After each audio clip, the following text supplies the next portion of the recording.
A lot of lawyers, they just don't want to go out on a limb and make that big ask. And they think that if they ask for something too much, they're going to lose credibility, or it's going to take them out of the sentencing conversation. The judge isn't going to pay attention to them, and they'll be brushed aside. And I say no.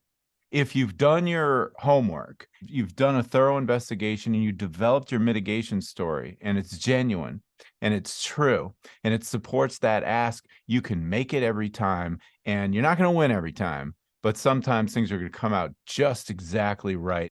Over 1 million Americans face sentencing every year, and it will be the most important day of their lives. But we don't fully understand the system, how broken it is, and what we can do to make it better. I'm Doug Passon. I'm a 25-year criminal defense lawyer and a sentencing expert. My goal is to bring more awareness, more fairness, and more humanity to the sentencing process. So, are you ready? Then let's get set for sentencing. Hey everybody, Doug Passon coming to you from Studio 3553 in Scottsdale, Arizona. Helping us get set for sentencing today, a very special guest, attorney extraordinaire by the name of Sharon Hicks. Sharon is a 35-year attorney. Most of those years, like 32, have been spent in criminal defense. I had the privilege of working for Sharon Hicks on a case recently that we together, well, mostly her, but I'll take some credit, achieved an extraordinary result. And what struck me about Sharon's style of litigation and the way that she represents her clients is fearlessness. And that is what I want to talk about today. Fearless lawyering, never being afraid to make that sentencing ask that other people might look at you and say, you're asking the judge to do what? That's crazy. It'll never happen. And never being afraid of the worst facts that come up that are going to come up in your sentencing. Face them head on, embrace them, deal with them, and own them, and explain why they're not bad facts. They actually help your mitigation story. And, a lot of lawyers, they just don't want to go out on a limb and make that big ask. And they think that if they ask for something too much, they're going to lose credibility, or it's going to take them out of the sentencing conversation. The judge isn't going to pay attention to them, and they'll be brushed aside. And I say no. If you've done your homework, you've done a thorough investigation, and you developed your mitigation story, and it's genuine and it's true and it supports that ask, you can make it every time. And you're not going to win every time, but sometimes things are going to come out just exactly right. And this was one of them. So I wanted to have Sharon on to discuss this case in particular, but there's a second aspect to it, which is this was a case where Sharon had a second bite at the apple. It was a resentencing. Why was it a resentencing? Because it happened in Oklahoma. And it was one of these cases that many lawyers might know what I'm talking about when I say it's a McGirt case, which is referring to, well, Sharon will talk to you about it, but essentially this is a Supreme Court case that sent a lot of cases back for resentencing. So Sharon didn't handle the original sentencing, but when she got her hands on it, she was able to do a hell of a lot better than was done originally for this particular client. So we want to talk about a little bit about that too, because it's a super interesting topic. I think I've talked enough to set this up. So let me say welcome, Sharon Hicks. Thank you so much for being on Set for Sentencing. It's so good to see you again. Well, thank you. And well, I'm very happy to be here. Let's dig in. Before we get to the substance of the case, and we're going to keep it kind of vague, no names, just to protect client confidences and stuff like that. But what we can talk about with mind-numbing specifics is this Supreme Court case. How did you even get involved in this resentencing to begin with? So tell me, what is the McGirt case, McGirt v. Oklahoma, and how did it result in a resentencing for your client? McGirt versus Oklahoma was a United States Supreme Court case that came out in 2020. It was kind of groundbreaking because the Supreme Court said that if a Native American or tribe member, you had to be a registered tribe member, was involved in a major crime under the Major Crimes Act, which is serious felonies, if they perpetrated a crime in Indian territory or Indian country, which is most of Oklahoma, which is the Eastern District and Northern District of Oklahoma, that the state did not have jurisdiction over the prosecution of that crime, and therefore it had to be prosecuted in either a tribal court or the federal court. So what this resulted in is hundreds, if not more, defendants who are either pending trial or already been convicted and sentenced to prison, which was the case with my client, filing motions with the state court to get their charges dismissed, their cases tossed out. What happened in almost all of those cases is that the person was instantly charged in federal court. So my client got her motion granted, released from state custody where she was serving a state prison sentence, and immediately taken into federal custody. My client was a registered tribe member. So a couple background things of people who Mhm. aren't lawyers, especially aren't federal lawyers. That you mentioned the Major Crimes Act, and I'm always super fascinated about that. There's a great story behind it, but it has to do with the Indian reservations. And back in the day, the federal government, well, there was a murder with two chiefs. I won't go into the great details, but it's a phenomenal story. And the Native Americans, it was Sioux. It was in the Sioux reservation, and they have their own system of justice. It's different than the white man's system of justice. It involves restitution, sometimes ostracization from the community, whatever it is. And the system of justice worked its course, but the chief that this guy killed was a darling of the United States government, and the government didn't like how those so-called savages dealt with their criminal justice issue, which is not for nothing less savage than way less savage than our system, apparently. But anyway, so they came in and arrested the guy that committed the murder, the other chief, whose name was Crow Dog, and they sentenced him to death. And a lawyer took his case up to the Supreme Court and appealed, and the Supreme Court said, no, you can't do this because you don't have jurisdiction over the Indian reservations. The United States government doesn't have jurisdiction. It's a sovereign nation. And they let him go, and he lived the rest of his life back home. But shortly thereafter, Congress said, F you, we're taking jurisdiction, and they passed the Major Crimes Act so that if a serious crime happens on the Indian reservation, now the federal government took jurisdiction over it. This was in the late 1800s, right around turn of the century, I think. And so as a result, if you're in federal court and you're especially in a state where there's Indian reservations, you're going to see these serious violent crimes coming off the reservations in federal court.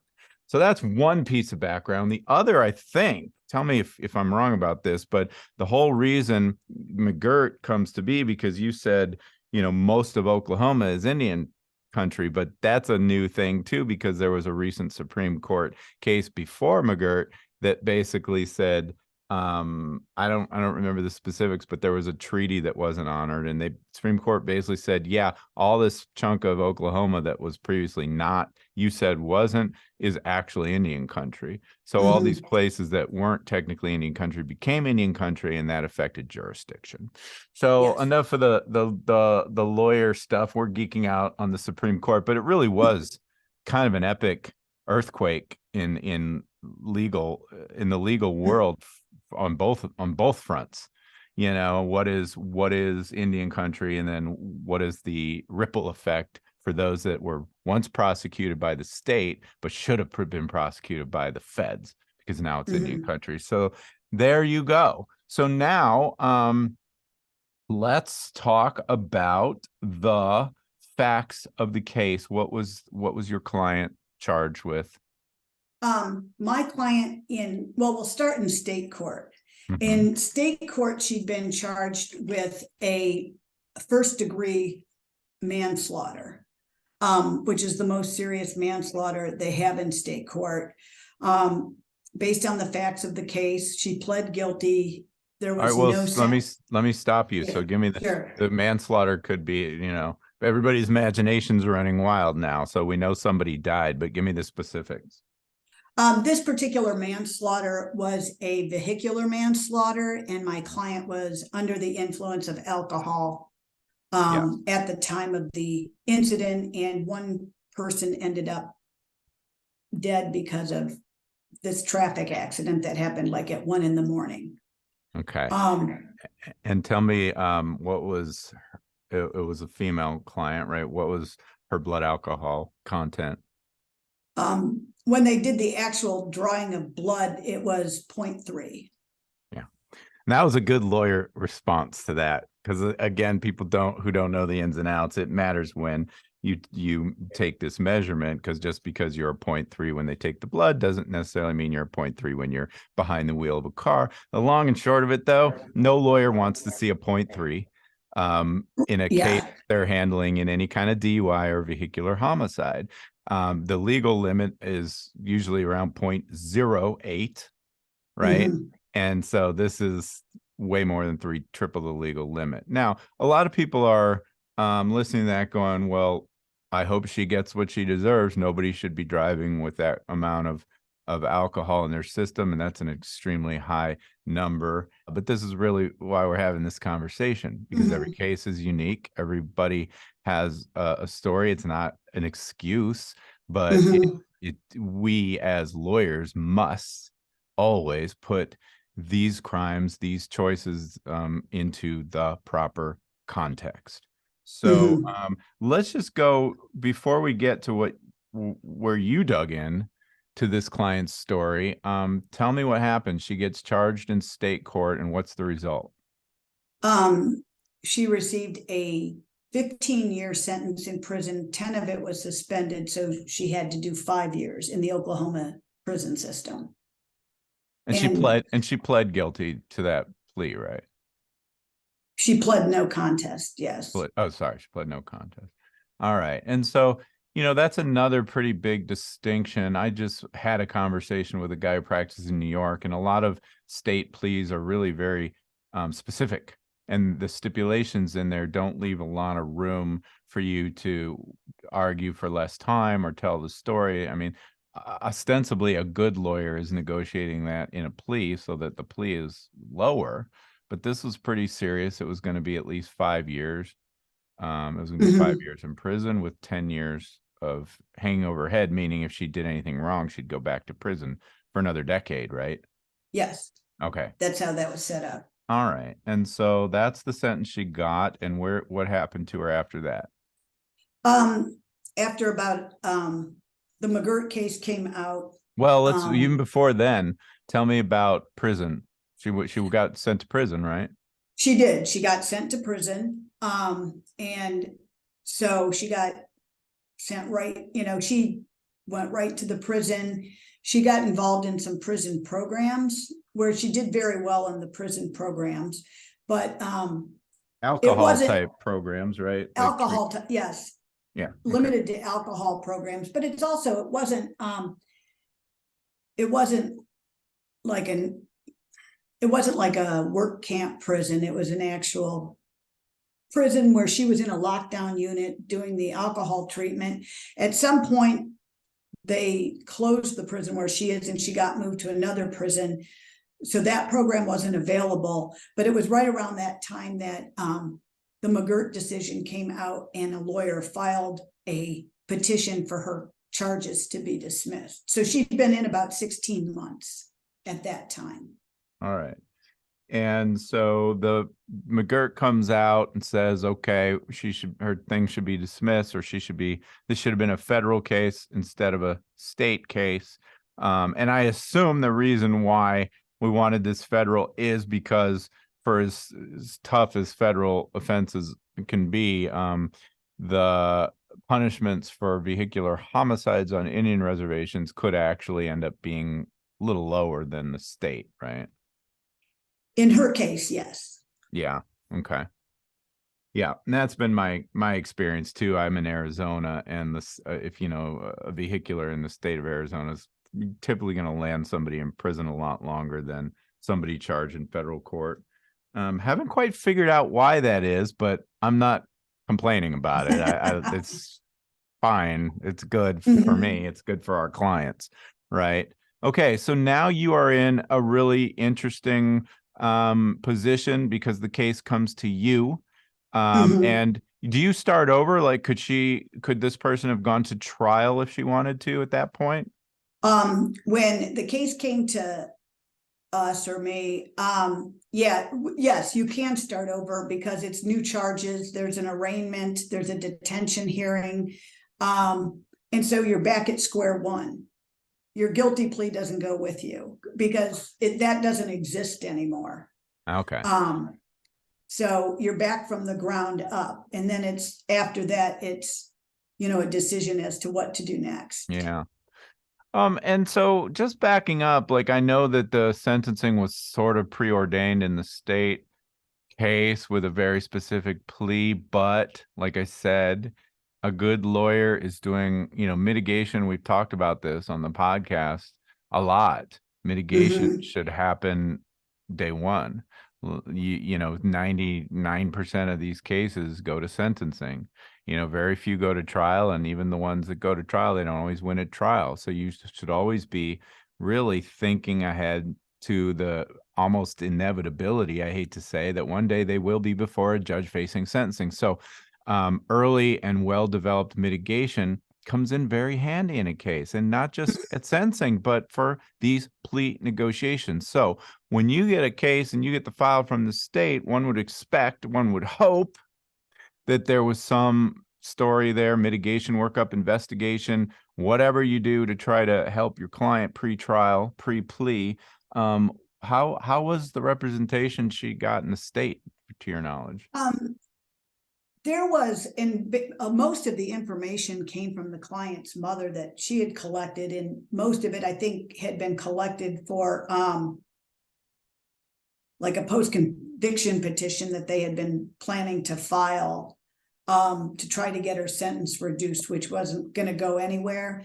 And so there was documents, and that's documents in the material that her mother gave us. There was documents in there that, which is where it kind of started, like on a very flat sense, because it was just records and some letters from friends.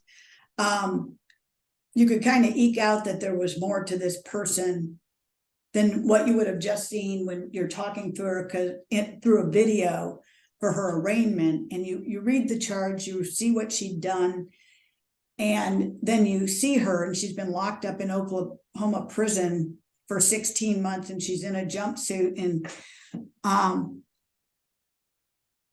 you're not really getting into the details of her life or her background, and you kind of look at this and like, oh, what the hell are we going to do with this, because you want to help her. And it's like, well, if we could get her less than she got in state court, and get her, and there was a question about whether she was going to get credit for the 16 months for a while. I Oh, mean, I really? think we'd resolved it, but that was going back and forth in different places, whether judges were going to give people the credit for that, whether, and it all worked out. People were getting credit for their state time, but it was kind of such an influx of cases, and it was, kind of crazy because technically the case was dismissed. Yeah. But Oh, interesting. that was all going to work out. But so you're just hoping that you can do something better Yeah. than she got before. Okay. Um, So then this is, well, God, that would be really, really harsh to not give credit for time served on the exact same case. Thankfully, that didn't happen. But you're doing, and I will say, red flag, if you're looking at, if you've got a case and it's a family member that's doing the heavy lifting on documents and mitigation, that is a red mhm, flag. I mean, it's great to have involved family or people in the mhm. community that are rallying and helping do that. But if they're the only ones doing the work, as far as you can see, that's a red flag that your lawyers, let's kindly say, delegating way too much. The lawyer's always the captain of the ship. It's okay to enlist help, but you got to keep your eye on that. So okay, so but now we're talking about two different sentencing structures too, because the state Yes. has their own sentencing guidelines. But now, Mhm. and we've had like 600 podcasts now on the federal sentencing guidelines, but now we're into the federal sentencing guidelines, which Yes. reduces everyone's life and history into a couple of numbers on a chart and plug it in, and that's your starting point. So we don't have to get into too much detail about this, but vehicular, it's traditionally is going to be an offense level 22. You get 3 levels off her acceptance. She's down to a 19. She has no criminal history. She's 19, category 1. The range of punishment you are looking at is 30 to 37 months, true? Yes. Okay. And everybody knows, because they've all been listening to all these podcasts, that is what we call advisory guidelines, meaning the judge does not have to follow that advice of the guidelines give him. He can go as high as the statutory maximum for that particular offense, which is what, 10, 15, 20 Yeah. years?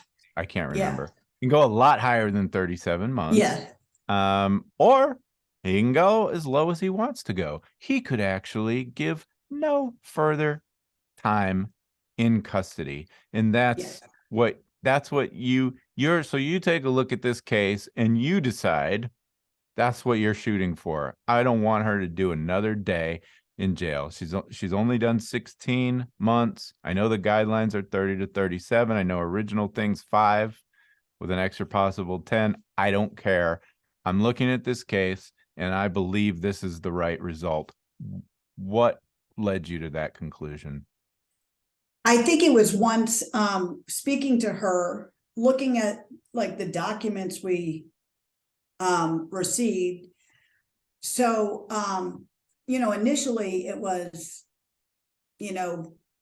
we came to the determination that she was going to plead guilty, that there was really no way around it. And that, we watched all the videos of her arrest and, everything that was sent over in discovery. And it was pretty clear that going to trial wasn't necessarily in her best interest. But then after that, you have to decide what to do. Do we go to the AUSA and say, hey, what would you agree to? And there really weren't those discussions. I kind of previewed that a little bit, saying some stuff about our client's background. And what he said is, well, if all that's true, he didn't agree to go out of the guideline range. But he said, I'll stick to that, the guideline range. Yeah. And it's pretty hard in my experience to get any prosecutor to agree to recommend a sentence lower than the low end of whatever guideline range. It happens, but it's right. So that's kind of where we ended up. And then, so after that, then we did a guilty plea. They're so backed up in Oklahoma, that kind of bought us time. So then there was discussions and then kind of digging into who is this person? What's her background? How far can we push this? And so kind of getting to know her. And then, and I should say, initially they detained her. We requested a detention hearing. Pretrial services had said to detain her. The government said detain her, and I made an argument and she was not detained, which really helped. Yeah. That, the magistrate said, I'm not going to detain her. Yeah. And they had said, hey, she's coming right from prison. She had a place to stay, but she was coming right from prison. She shouldn't be rewarded with basically getting out. And, in talking, I said, hey, well, this is your opportunity. This can go really well for you or bad. We can get more mitigation from you, or, you're kind of not giving us much room to argue. But, it's her, she's part of the team. Yeah. She got to do her part too. Yeah. So after that, then, we went, I got to know her. I talked to her a lot, and then also talked to family members. We started interviewing other people. And then, it was somebody had suggested to us, it's like, well, you could do a sentencing video for this.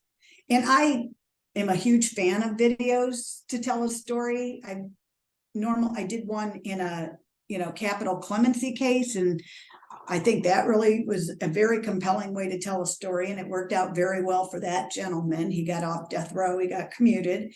So I like that medium of storytelling. I think you can kind of give a lot of depth to your story. So, but then there were other colleagues or other lawyers I spoke to that were saying, oh no, no, but judges don't really like sentencing videos. It's like, you can argue that, you can put all of this in your sentencing memorandum, but, and maybe this is just my experience with sentencing hearings over the years, even when I was a very young lawyer, before I knew what mitigation was, it occurred to me that telling somebody's story, not just like the usual stuff in a sentencing hearing, I don't know, humanizes them, kind of gives another side of it.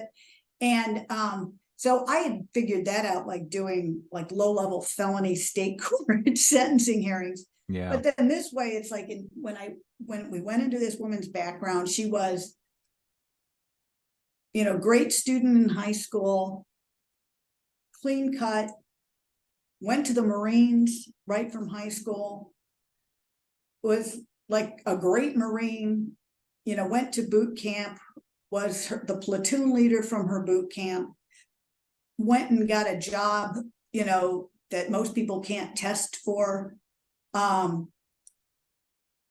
did really well, was on a fast track upwards. And then she got sent to Afghanistan, where she kind of experienced several traumatic events, like seeing someone's convoy blown up, and one of those people was a friend. Also, an airplane crashed. She knew all the people on that plane and had interacted with them just days before. And she was also over at Camp Leatherneck, where in the job she was doing, she was the only female. So it was, and she's young. And when she came back, and and that was just a rough go over there. And so when she came back, it's kind of, everything had kind of changed for her. And she was still in the Marines for a while. She started drinking. She gets out of the Marines and, starts drinking heavily. And this is not a person who went in there with any of those issues. Her life kind of fell apart. And like, she would start college classes and stop, and it was like fits and starts. And that kind of led to the incident here, where one night, obviously having consumed a great amount of alcohol, gets behind the wheel of a car to drive somebody home because they were too drunk to drive, ironically. And this accident ends up happening. And, she accepted responsibility for it, but then ends up going to prison. And so it occurred to me, and the people I was working with, I don't want to kind of minimize other people's contribution to this, that there was a story to tell here, and that making, like I'd done before in the clemency case, where I work with, we consulted with you, and I worked with another attorney who had a film background, that is a really compelling way to tell somebody's story. Like, it's a short documentary. Yeah, and that's exactly right. So it was like, if anybody could benefit from a short documentary, this woman could. Yeah. And so that's when traveled all over the place, from one end of the country to the other. We interviewed them, everybody ahead of time, and then went out, and then we eliminated some people, thinking, we saw them and met them in person too, and then said, you can't have everybody. And who are the most effective storytellers here? Yeah. Who has the most to say about her, and where does it fit in? And we had kind of done, I don't know, a storyboard almost, like, what is the story here? Yeah. And, you have, here's her life, what she did, the pivotal moments, and then kind of how it resolved itself. Well, and I have to say that I remember when I came into the case, at first how impressed I was that you really had a very good formulation of what the story is that you wanted to tell. And more importantly, it was right on. It was exactly the story that needed to be told. I mean, you would be surprised because that seems like kind of basic. This is how you do sentencing. You figure out the narrative and you tell it the best way you can, but a lot of lawyers still haven't wrapped their head around this. They just do, I'm going to attack this guideline, or I'm going to object to this enhancement, or I'm going to submit 10 boring character letters and go through those standard bullet points of whatever. And that think that's going to get us extraordinary results. It won't. Can I tell you as an aside, have you been following this Chat GPT thing, the AI engine? Yes, yeah, Okay. yeah. So this morning, just for the fun of it, I asked Chat GPT to write me a sentencing character letter. Okay. And I told this program very little about the sentencing. I said it was a bank robbery and they're a nice person and they work hard and they're a good dad. And those are all the things that we were bullet points that we rattle off that at the end of the day don't mean a whole lot. It's sentencing. That's not a story. That's what we call and material if if you're into the ABT stuff that I always talk about. But it's like, and people are gonna miss him, and and he's got a job and this and that. And that's not how we do it. But that's Chat GPT can do that great.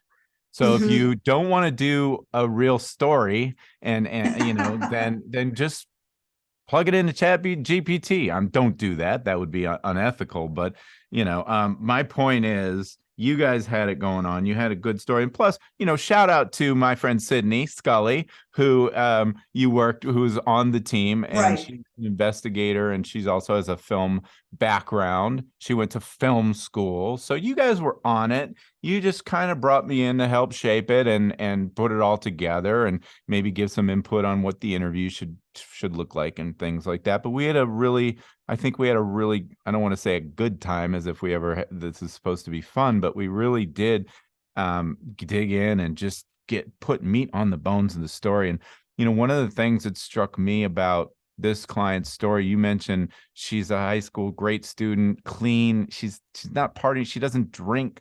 She doesn't do anything. And really, she has all these bigger, loftier, beautiful dreams about getting out of this tiny town and becoming, I think she wanted to do nurse or medicine. She was going to go to college. And then the recruiters come to this little school and they make it seem so exciting. You're going to see the world and you're going to get all this experience. And well, you are going to see the world and you are going to get all that experience, but you're also going to be virtually a child placed in ward, making life or death determinations all day, every day. But they're not going to take care of you when you're traumatized from that. So basically, you go through hell, you endure all this trauma, it messes your head up. You need to deal with that in some way. Well, part of this story is the way you're not going to deal with it is getting counseling and medication, which is the way that most people should deal with severe mental trauma, right? But in the military, there's a stigma. They may have some of those services available, but if you avail yourself of these treatment, or God forbid you're on medication, then all of a sudden you're a pariah. You're not going to get advancement. You're not going to get promotion. You're going to be looked at as unstable. We don't know if we're going to put you into the field. We can trust you with a gun, blah, blah, blah. And you're basically blacklisted. I mean, you're just ostracized, right? And so how else do you deal with it? You self-medicate. Right. And so you guys were, go ahead. You go on. I was just going to say, so, I mean, and I actually doing this and kind of I kind of was the director of the content. I would say that, and that it was a real good collaboration because it was great having Sydney because she had her film background and knew like how to set it up and would go in and like tell people what to wear. And it was also, it was good. And then, but like I'd been on all the interviews, so I kind of knew from talking to all these people what I wanted them to say. I mean, at least get enough, and then obviously it gets cut way down. But you learn a lot by talking to some of the other people that she'd been in the Marines with, that instead of her telling that you can't get help and can't ask for help. That having other people contribute to that story actually gave it a lot more credibility. Yeah. You know, And not just talking about her experience in the military, but talking about their own and how yes, they were yes. traumatized and how they were affected and how maybe they were stigmatized and why they didn't get treatment. Backing it up, it's layers of reinforcement. Mhm. In my 3 R's of sentencing storytelling, I would call those relativity stories, comparing this to that. So we're not just looking at the client, we're looking at other people in her orbit to add deeper layers of credibility and context and emotion to the story. So you had that going on, which was great. And what else was I going to say about this? Oh, well, yeah, just this idea that yes, you had a really high blood alcohol content, but and most lawyers would, we tend to run from these bad facts. But at the end of the day, narrative, I call it, well, I don't call it, Dr. Randy Olson defines it as a series of events that occur in solution to a problem. And so that's why I love storytelling so deeply in this context, because all we do day and night, all day, every day is solve problems. And you look at, when you're doing sentencing, you look at the biggest problem you have to face, and you can't run from it. And here, would you say a 0.30 is going to be your biggest problem? And if so, what tip? I mean, it's kind of obvious from the face, but you had conversations with the prosecutor about that too, didn't you?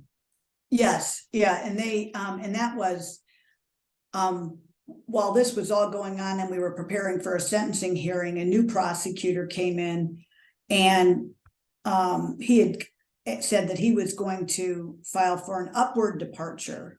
He said, Jesus, he goes, she had a 0.3.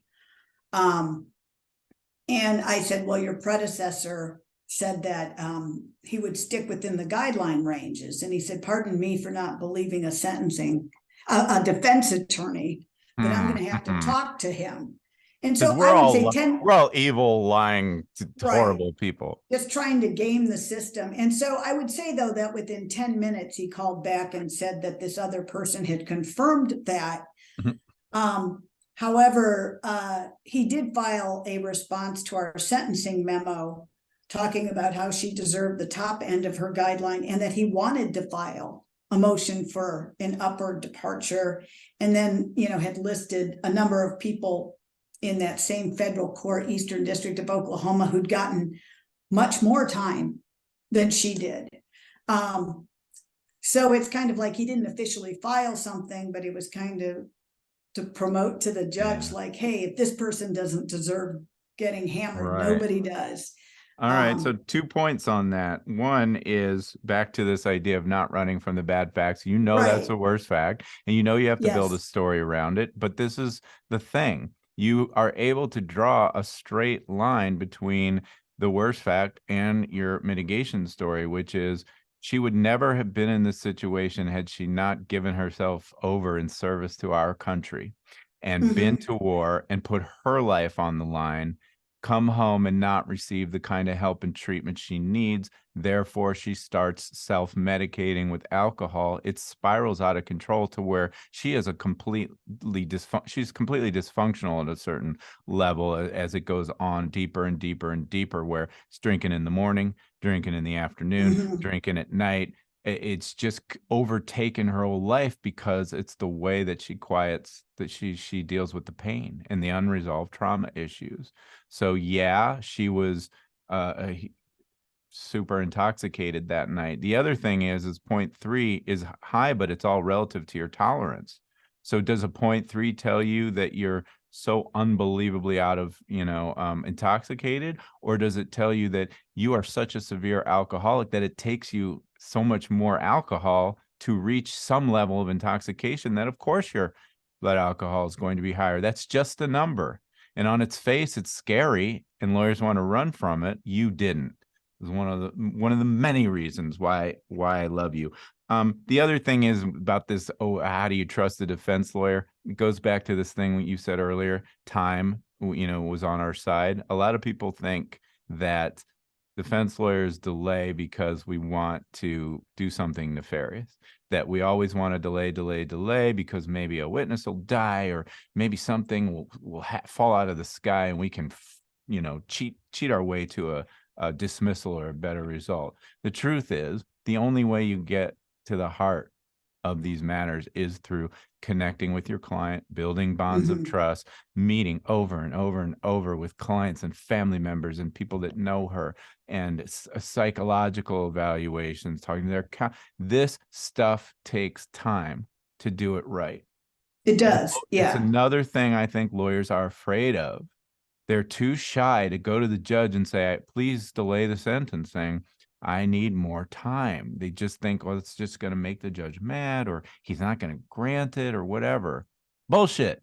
If you've got good reasons for a continuance because you need to develop mitigation for your client, then ask for it. Anyway. And we did that here. I wrote a motion, and in it I said, developing a mitigation theory, we're working on, our sentencing presentation, which does take time. And I actually, talked to, my former colleague who I'd done my previous film with. And, I was telling her about it, and I told her the short timeline we're on, and she goes, good luck. And I go, it can be done. It can be done. And it was a grueling amount of traveling that summer to get all of the footage and talk to people and figure out how we wanted to do it. But it was all worth it. It was very much worth it. I think I was away more than I was home. And I'd do it again in a heartbeat, just because it really was the only way to kind of give depth to her story. And especially, getting all the pictures, and we had like childhood films and other B-roll to really give, I don't know, depth is the only thing I can think of, but a color to the story, and you feel it. And then our client also agreed to be interviewed for the film, and which was rough. That was a rough day for me. Yeah. Because for all of the witnesses we used, or the subjects, like I was their facilitator, and I had learned some techniques previously about how to do that. And I think I was even better this time than when I made the other one. But it was hard because there was times where, like, she's like telling her story, and I said, I would have to say that was great, but I really need you to make sure you talk about this too. And so putting her through it all again. And so that was hard, but we're having them relive trauma. Right. And it's on all almost kinds of trauma. And I know, like Sydney had said, like, she says, I think I'm traumatized from listening to this, but it was like, well, and it would kind of put you and I knew that this could turn out very well. I mean, what we were putting together, I knew that we had a lot of footage to pick from. We had a lot of B-roll to pick from, but then it was kind of, how do you put it together and not make it, we could have done like an hour and a half on her easily, but it's like, judges don't have that level of attention span. So, well, and that was our relationship, and I do this a lot with lawyers who maybe their budget isn't as such, or the time isn't as such, where they can bring me in to do the whole thing, or maybe they don't need me to do the whole thing. You were able to formulate the story and do the interviews, but then you kind of send all of that raw footage and B-roll and everything to me, and I have a lot of, I just love, it's one of the favorite things that I do. It's like you've handed me a box of, it's 1,000-piece jigsaw puzzle is the way I refer to it. And we have the outside of the box cover is pretty well defined, so I know what the picture is, but now I have to put all the pieces together in a way that really paints that picture exactly the way it should be painted. And that is a complicated process, but it's super interesting to do it, and when it works, it really works well. But I want to go back to something you said about the prosecutor, which was he filed a motion that cited to these other DUI vehicular homicide cases where the sentence was way higher than even the 37 months that he was shooting for. You weren't going to take that at face value though either, were you? No, and I didn't know I had to ask other, attorneys that I know, like, is it cool to file a reply to this? Because there's like no mechanism for it. And somebody had said, just argue it in court. Because if you talk too much about it, you're acting like it's a big deal.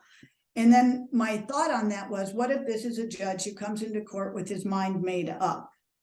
Kind of saving it for the big, day in court, I thought could be a mistake.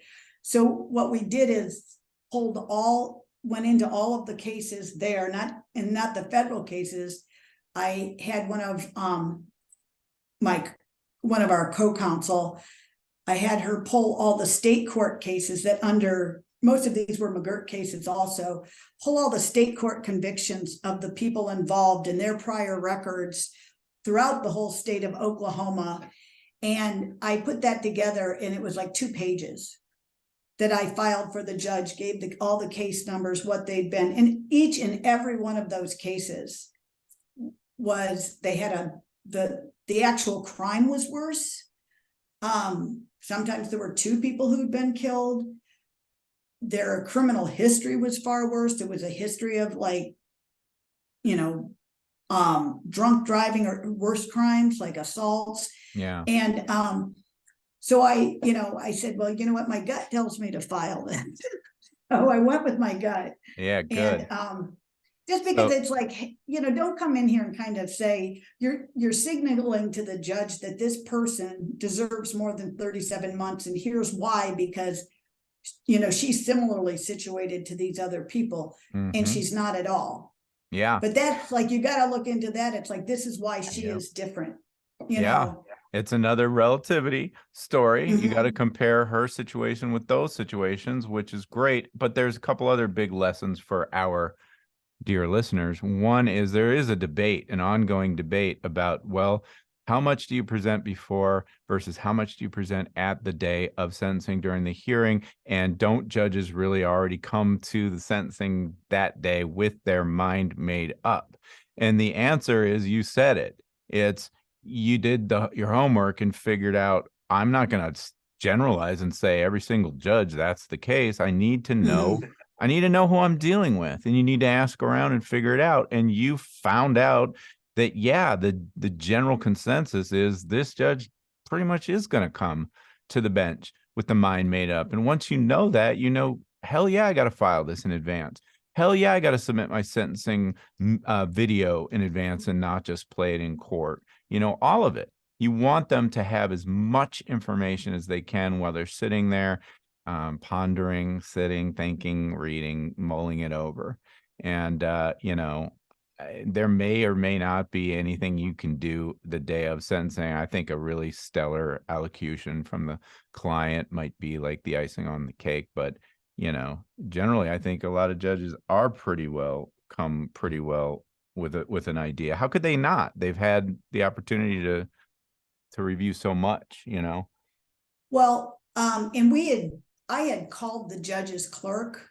We had, made an inquiry to find out, how far in advance does the judge require the video?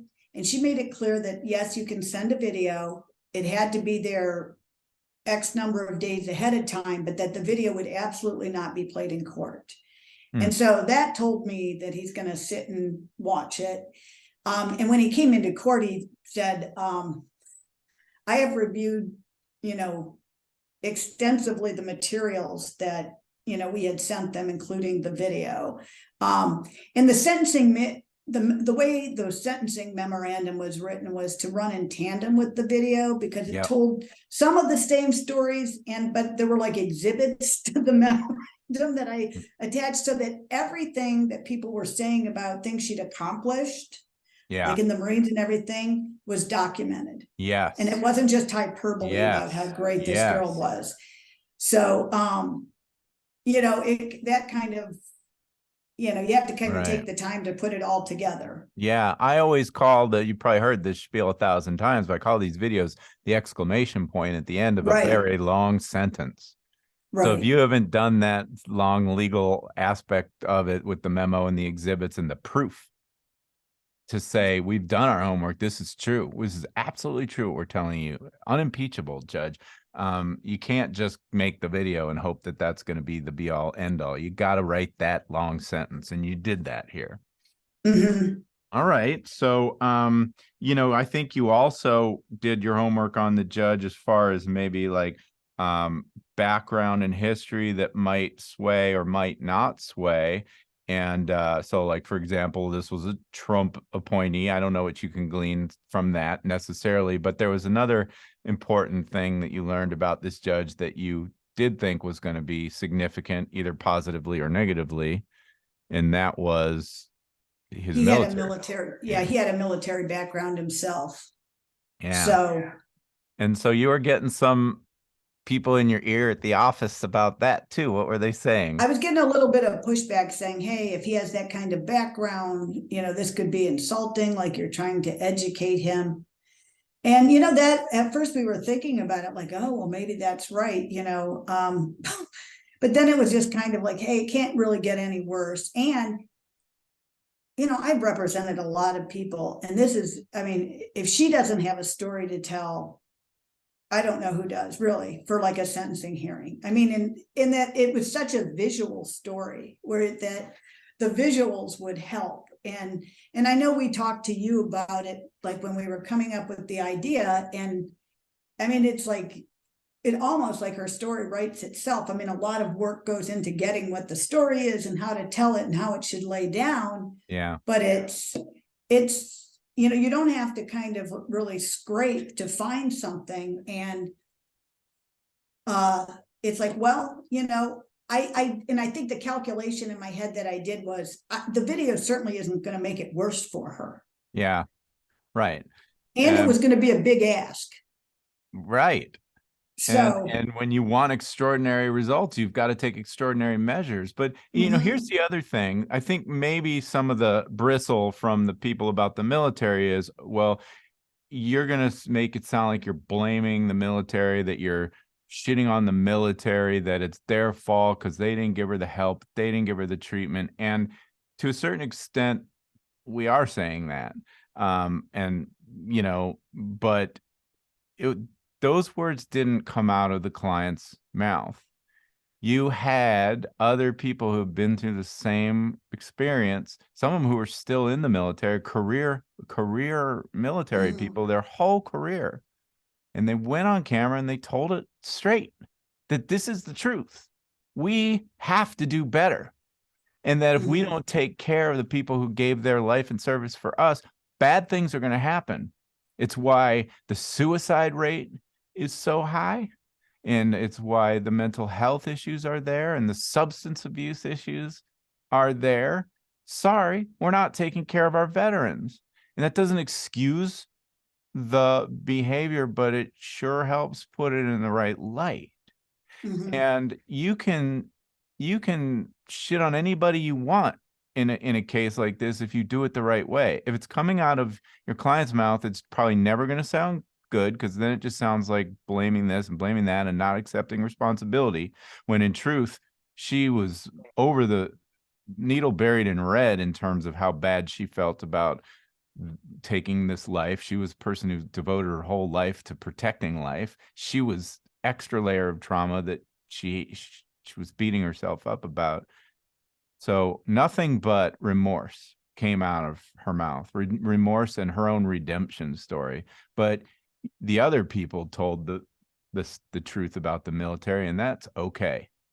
And honestly, I don't know this judge, and I don't know what his military experience was, but I have to imagine he had a front row seat to that. And there was nothing that was going to be said on that video that he wasn't going to be like, yeah, I saw some of that. I get that. So, yeah. And I was going to say, in combination with who the client was, I mean, she's there in person, like, you know, stands very respectful, stands ramrod straight. Yeah. I had her, you know, she said she would want to say something at court, I suggested she write it out and that I look at it, and just to make sure, because I mean, I didn't think that she'd screw it up, but I've done a lot of sentencing here. Yeah. And you'd be surprised what Scary. sometimes people think that is helpful to them, turns out not to be. That wasn't the case with her, but I also thought that it would be very emotional, and it might be better for her if she could, had something to refer to. And so, and just from getting to know her, there's not an insincere bone in her body. Yeah. She's, she's absolutely not one of those people who's basing everything on her self-interest. So, and she came to court fully prepared to go to prison if that's what happened. Yeah. Yeah. So, all right. So you had little people, probably men, I'm guessing, mansplaining the law in your ear, saying, don't do a sentencing video. Don't talk about the military, and whatever you do, don't ask for probation. That's crazy. Don't ask for time served. That's crazy. You're never going to get it. So don't. That's a lot of fear, a lot of negativity. So you didn't listen to them. You did all those things. What happened? We asked for her not to get sent for either time served or probation, and she received probation. Wow. And walked out. Yeah. So, and I don't know, honestly, just so people understand what a big deal that is. I don't know. I don't know of another federal vehicular homicide case where a client has gotten probation. Really, I don't. I'm sure they're out there, but they're super few and far between. And you know from the statistics just on the federal side, yes, that the average sentences were what, in the 30 some range. Right. And that's what, and we had had those numbers run for us, given, the circumstances of this. And there were people who were getting like in the 20s and stuff, or, but most of them are like right in the middle of the guideline range. Or if you're at a 19 and, it's 30 to 37. But I think it's just, if you don't ask, right. It's like, it could go the other way. But, it's, I didn't think anybody would penalize her for asking for probation, but if anybody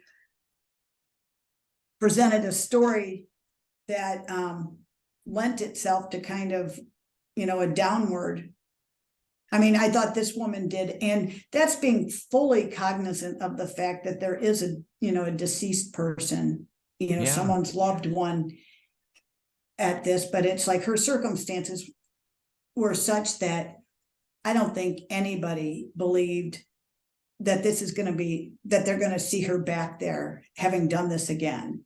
And I mean, that's what her being out of detention helped too, because she demonstrated, because she was out of detention for like a year and 4 months, that she kind of backed up what we were saying about her. Well, and that is, so back to the 3 R's, because I love to talk about the 3 R's. But what's beautiful is you had all three. The first one is what we call the revelation stories, which they reveal deeper truths about how a client gets in this terrible situation. So that's everything we've been talking about, her whole journey through the hell of war and addiction and trauma. So we've given context. We have had lots of relativity. But my favorite stories are the redemption stories.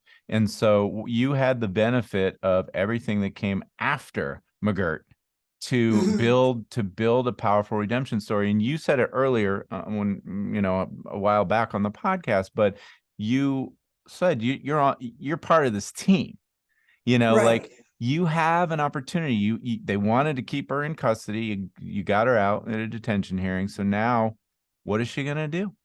And how is she going to show the court that she's serious about her own rehabilitation and her own redemption story?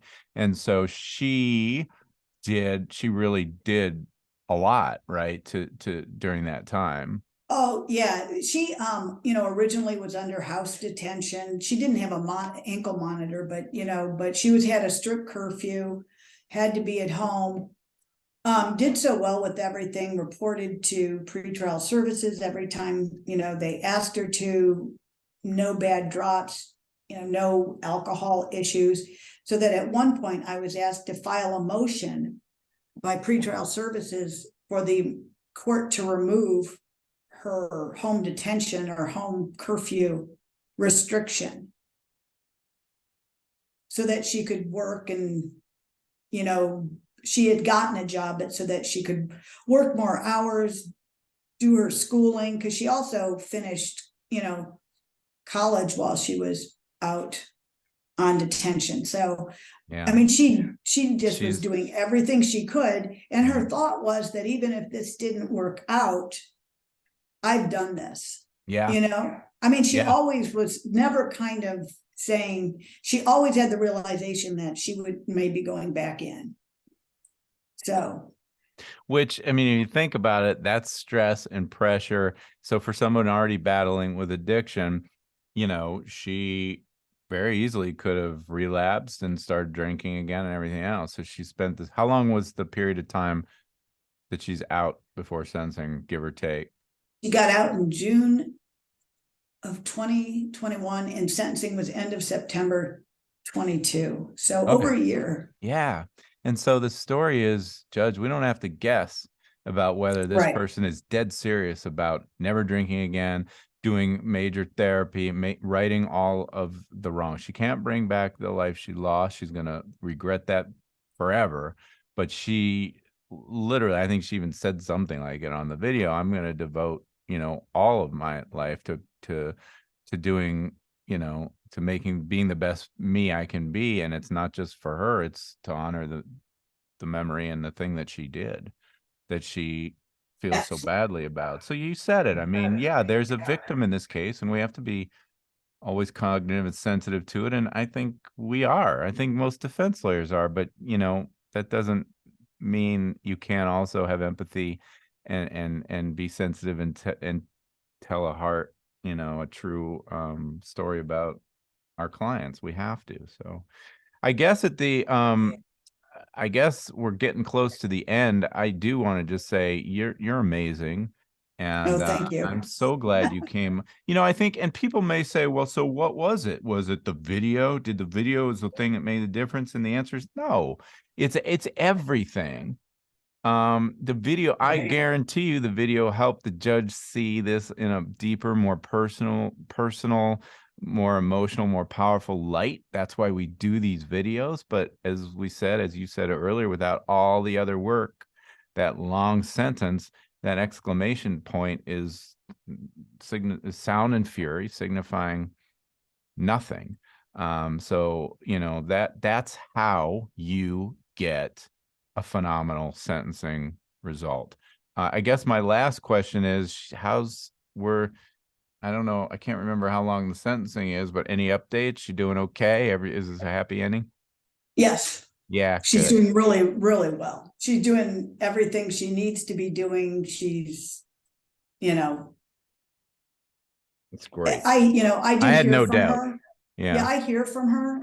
And so, everything is going, really well for her, which I'm, and I know it's been, a few months and it's going to be an ongoing lifelong struggle, but she's getting the chance and she deserved the chance. And, so. And thank goodness for a judge who was open to doing something brave themselves. It's not easy. No judge wants to be the guy that gave a lenient sentence and then they go out and do it again. I mean, judges have a hard job too. And and yeah, this was a Trump appointee. So what does that tell you? Doesn't matter. Right. There's hope. Any judge, they're human beings. They want to do the right thing. So hats off to this judge for doing the right thing, but more hats off to you for making the judge understand what was the right thing to do in this case. So Sharon Hicks, thank you so much for doing this. I so appreciate you. And well, thank you. let's, we'll talk again. I'll have you on for some other great result, because I'm sure Yeah. there's plenty. And I have an opinion about just about everything. So anyway. Another thing I love about you. Another thing I love. And give my regards to Sydney, another hero of this story. The fact that your client still keeps in touch with you is a testament to your great representation. A lot of time we never hear from him again, right? So we love to hear those updates from our clients. Yeah, that are doing well. it does. So, It kind of, not that you need validation, but it does kind of like, it feels good to know you helped somebody, because so many times things don't work out yeah, when you want them to. That is true. That is true. All right, my friend. Thanks again for doing this. I'll talk with you soon. Okay. Thanks, Doug.